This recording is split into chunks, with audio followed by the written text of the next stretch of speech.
Hey, what's up everybody? This is Ryan Miller and I'd like to welcome you to a tutorial on the Flat Bench Dumbbell Row. The Flat Bench Dumbbell Row is a great exercise for your GST pull training or weak point training for your back. And the first thing that I want to talk about in terms of flat bench dumbbell rowing is the initial setup. You're going to need a flat bench and you're going to need at least one dumbbell. Now the important thing is that you remain stable and supportive during your rowing reps. So what you want to do is, you can see right here I'm rowing with my left arm. So I place my right arm on the bench, I place my right knee on the bench, and I place my left foot on the floor. I should note that my left leg is slightly bent, and that just gives me a little bit of a cushion.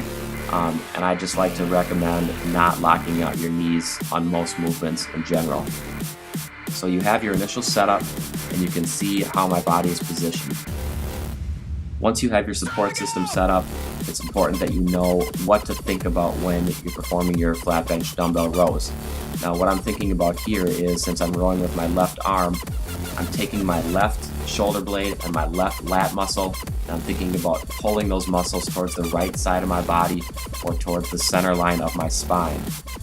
What that's going to do is it's going to give me that excellent mind-muscle connection with my upper back and my lats, and it's going to force them to contract as much as possible towards the midline of my back.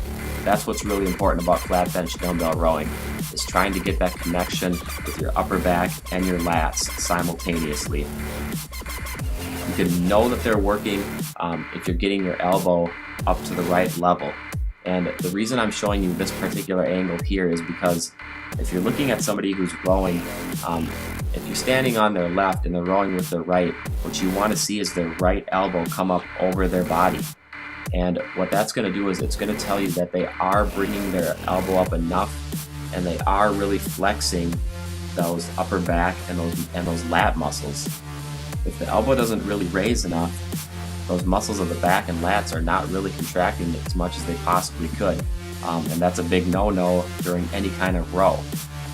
One thing I want to point out here too is that my elbow is not flush to my body, but it's also not straight out at a 90-degree angle from my torso either. It is just a few inches away from the side of my body or my torso, and you can also see that when I pull up, I'm not pulling my hand towards my chest. I'm actually pulling my hand towards my mid or upper stomach area, and that just allows me to use more of my back muscles as opposed to my bicep and my forearm muscles. One more extremely important point for rowing is that you should be pulling with your upper arm, and when I say upper arm, I basically mean from the elbow to the shoulder. You really just lead with your elbow and don't focus on your hand or your forearm or your bicep.